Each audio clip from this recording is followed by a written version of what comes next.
ದೇಶದಲ್ಲಿರ್ತಕ್ಕಂಥ ದೇಶವಾದಿ ಮುಷ್ಕರಕ್ಕೆ ಜಯವಾಗಲಿ. ದೇಶವ್ಯಾಪಿನರ್ತಕ್ಕಂಥ ದೇಶದ ನೇತೃತ್ವದಲ್ಲಿರ್ತಕ್ಕಂಥ ಮುಷ್ಕರಕ್ಕೆ ಜಯವಾಗಲಿ. ಮೋದಿಯವರೇ ನಿಮ್ಮನ್ನು ತೋರಿಸಲಿಕ್ಕೆ ಬಂದಿದ್ದೇವೆ. ನಮ್ಮ ಕಾರ್ಮಿಕ ಕಾರ್ಯಗಳ ಮುಂದಕ್ಕೆ ಪಡಲೇಬೇಕು. ನಮಗೆ ಮರಣ ಶಾಸನವಾದಂಥ ಕಾರ್ಯಾಲಯ ಹಿಂದಕ್ಕೆ ಬರಲೇಬೇಕು.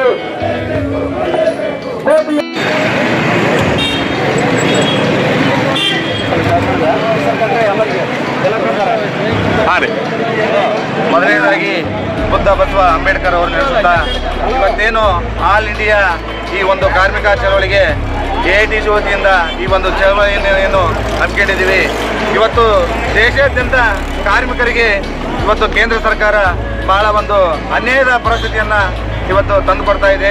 ಹಾಗಾಗಿ ಈ ದೇಶದಲ್ಲಿ ಕಾರ್ಮಿಕರು ದುಡಿಯುವ ಕೈಗಳೆಲ್ಲ ಈ ದೇಶದ ಸಂಪತ್ತು ಅಂತಂದು ಹೇಳಿ ಮಹಾನ್ ನಾಯಕರೇ ಇವತ್ತು ಈ ಕಾರ್ಮಿಕರ ಬಗ್ಗೆ ಒಂದು ಅನಿಷ್ಟ ಕೇಂದ್ರ ಸರ್ಕಾರ ಈ ಅನಿಷ್ಟ ಪದ್ಧತಿಗಳನ್ನ ತಂದು ಕೆಲವೊಂದು ಒಳ್ಳೆಯ ಕಾರ್ಯಕ್ರಮಗಳನ್ನ ಇವತ್ತೇನು ರದ್ದು ಮಾಡ್ತಿದೆಯಲ್ಲ, ಇದು ನಮ್ಮ ದೇಶದಲ್ಲಿ ಈ ಒಂದು ಕಾರ್ಮಿಕರಿಗೆ ಒಂದು ದುರಂತದ ಪರಿಸ್ಥಿತಿ. ಯಾಕಂದ್ರೆ 1920ರಲ್ಲಿ ಸ್ಟಾರ್ಟ್ ಆಗಿರ್ತಕ್ಕಂಥ ಅನೇಕ ವರ್ಷಗಳ ಕಾಲ ಈ ಕಾರ್ಮಿಕರು ಇವತ್ತು ಈ ದೇಶದಲ್ಲಿ ದುಡಿತಾ ಇವತ್ತು ಒಂದು ಏಳಿಗೆಯನ್ನು ಕಾಣಲಿಕ್ಕೆ ಸಾಧ್ಯವಾಗಲಂತ ಪರಿಸ್ಥಿತಿ ಒಳಗೆ ಇವತ್ತು ಕಾರ್ಮಿಕರು ಬದುಕ್ತಾ ಇದ್ದಾರೆ. ಅಂಥದ್ರಲ್ಲೂ ಕೂಡ ಈ ಒಂದು ಕೇಂದ್ರ ಸರ್ಕಾರ ಇವತ್ತು ಅನೇಕ ಮಹಾನ್ ಕಾರ್ಯಕ್ರಮಗಳನ್ನು ಇವತ್ತೇನು ನಾಶಪಡಿಸ್ತಾ ಇದೆ. ಇದು ನಮ್ಮ ಬಡವರಿಗೆ ಕಾರ್ಮಿಕರಿಗೆ ಇದು ಒಂದು ದುರಂತದ ಪರಿಸ್ಥಿತಿ ಅಂತ ಹೇಳ್ಬೋದು. ಬಾಬಾ ಸಾಹೇಬ್ ಅಂಬೇಡ್ಕರ್ ಅವರು 1942ರಲ್ಲಿ ಕಾರ್ಮಿಕರಿಗೆ ಒಂದು ಶಕ್ತಿಯನ್ನು ತುಂಬುತ್ತಾರ. 14 ಗಂಟೆಗಳ ದುಡಿತಕ್ಕಂಥ ಒಂದು ಕಾರ್ಮಿಕರನ್ನ 8 ತಾಸುಗಳಿಗೆ ಅವರು ಸೀಮಿತ ಮಾಡ್ತಾರ. ಅದೇ ತರನಾಗಿ ಪ್ರತಿಯೊಬ್ಬ ಕಾರ್ಮಿಕರ ಹೆಣ್ಣು ಮಕ್ಕಳಿಗೆ ಅವರು ಗರ್ಭಿಣಿ ಅಂತ ಹೇಳಿ ಯುದ್ಧದ ಸಮಯದಲ್ಲಿ ಅವರಿಗೆ ತೆರಿಗೆ ಸಮೇತ 6 ವಾರಗಳ ಒಂದು ವೇತನವನ್ನು ನೀಡಲಿಕ್ಕೆ ಡಾಕ್ಟರ್ ಬಾಬಾ ಸಾಹೇಬ್ ಅಂಬೇಡ್ಕರ್ ಅವರು ಅವಾಗ ಜಾರಿಗೆ ತರ್ತಾರ. ಇವತ್ತು ಏನಪ್ಪ ಅಂದರೆ ಅವೆಲ್ಲ ಇವತ್ತು ರಾಜಕೀಯ ಪಕ್ಷಗಳು ಇವತ್ತು ದುಡಿತಕ್ಕಂಥ ನಮ್ಮ ಬಡವರನ್ನಾಗಲಿ ಕಾರ್ಮಿಕರನ್ನಾಗಲಿ ಇವತ್ತು ಹೀನಾಯ ಸ್ಥಿತಿಯತ್ತ ಕೊಂಡೊಯ್ತಾ ಇದ್ದಾರೆ.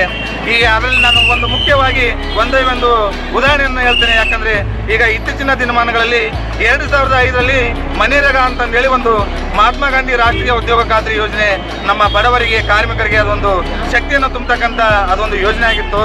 22 ದಶಕಗಳ ಕಾಲ ಈ ಮನೇರಗ ಯೋಜನೆ ನಮ್ಮ ಕಾರ್ಮಿಕರಿಗೆ ಒಂದು ಶಕ್ತಿ ತುಂಬಂತ ಒಂದು ಸಂಗತಿಯಾಗಿತ್ತು. ಈಗ ವೀಪ್ಜಿ ರಾಮ್ಜಿ ಅಂತಂದು ಹೇಳಿ ಈ ನರೇಗಾ ಉದ್ಯೋಗ ಖಾತ್ರಿ ಯೋಜನೆಯನ್ನ ಬಂದ್ ಮಾಡಿ ವೀಪ್ಜಿ ರಾಮ್ಜಿ ಅಂತಂದು ಹೇಳಿ ಇವರೊಂದು ಮಾಡ್ತಾ ಇದ್ದಾರಲ್ಲ ಕೇಂದ್ರ ಸರ್ಕಾರದವರು, ಇದು ನಮ್ಮ ಕಾರ್ಮಿಕರಿಗೆ ಬಡವರಿಗೆ ಬಹಳ ಅನ್ಯಾಯದ ಒಂದು ಪರಿಸ್ಥಿತಿ. ಯಾಕಂದ್ರೆ ವೀಪ್ಜಿ ರಾಮ್ಜಿ ಅಂದ್ರೆ ಏನಂತ ನಮ್ಮ ಜನರಿಗೆ ಗೊತ್ತಿರಲಂತ ಪರಿಸ್ಥಿತಿ ಒಳಗ ಇವತ್ತು ಉದ್ಯೋಗ ಖಾತ್ರಿ ಯೋಜನೆಯನ್ನ ಇವರು ನಾಶ ಮಾಡಿ ಇವತ್ತು ಈ ವೀಪ್ಜಿ ರಾಮ್ಜಿ ಅಂತ ತಂದಿದ್ದಾರಲ್ಲ, ಆ ವೀಪ್ಜಿ ರಾಮ್ಜಿ ಕಾಯ್ದೆ ಯಾವ ಸ್ಥಿತಿ ಇದೆ ಅಂತಂದು ಹೇಳಿ ಇವತ್ತು ಬಡವರಿಗೆ ಏನಾದರೂ ಗೊತ್ತಾದ್ರೆ ಅವರ ಸ್ಥಿತಿ ಇನ್ನೂ ಸ್ವಲ್ಪ ಬಹಳ ದುರಂತಕ್ಕೆ ಸಿಲುಕುತ್ತಾ. ವೀಪ್ಜಿ ರಾಮ್ಜಿ ಅನ್ನೋದು ಮೊದಲನೇ ಬಾರಿಗೆ ಇವರು ಮೊನ್ನೆ ಡಿಸೆಂಬರ್ 18, 2025ರಲ್ಲಿ ಇದನ್ನ ಸಂಸತ್ನೊಳಗೆ ಅಂಗೀಕಾರ ತರ್ತಾರ. ಬಟ್ ಅದು ಯಾವ ರೀತಿ ಕಾಯ್ದೆ ಐತಿ ಅದು ಯಾವುದೇ ಕಾರಣಕ್ಕೂ ಬಡವರಿಗಾಗಲಿ ಕಾರ್ಮಿಕರಿಗಾಗಲಿ ಅದು ಯಾವುದೇ ಕಾರಣಕ್ಕೂ ಪ್ರಯೋಜನವಿಲ್ಲ. ಯಾಕಂದ್ರೆ ಈ ಮಹಾತ್ಮ ಗಾಂಧಿ ರಾಷ್ಟ್ರೀಯ ಯೋಜನೆ ಅನ್ನೋದು ಉದ್ಯೋಗ ಖಾತ್ರಿ ಯೋಜನೆ ಇತ್ತಲ್ಲ 20 ವರ್ಷಗಳಿಂದ 100 ದಿನಗಳ ಕಾಲ ಕೆಲಸ ಕೊಟ್ಟರು ಸಹಿತ ಅದು ಪಂಚಾಯತಿಯ ಹ್ಯಾಂಡ್ ಓವರ್ನಲ್ಲೇ ಇದೊಂದು ದಿನಗಳ ಕೂಲಿಗಳನ್ನು ನಡೆಸ್ತಾ ಇದ್ರು.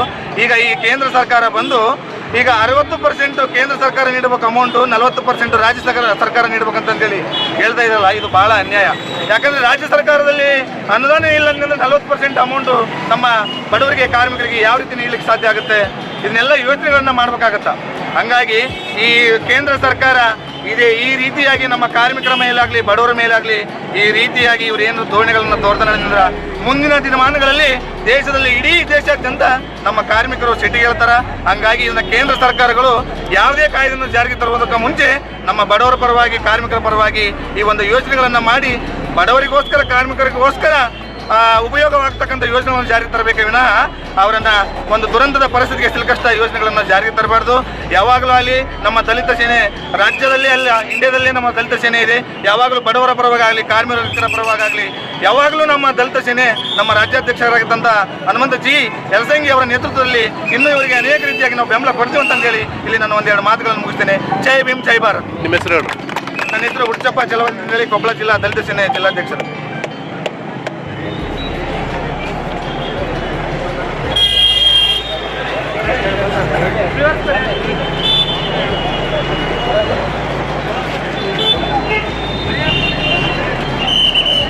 ಒಳಗೆ ಸರ್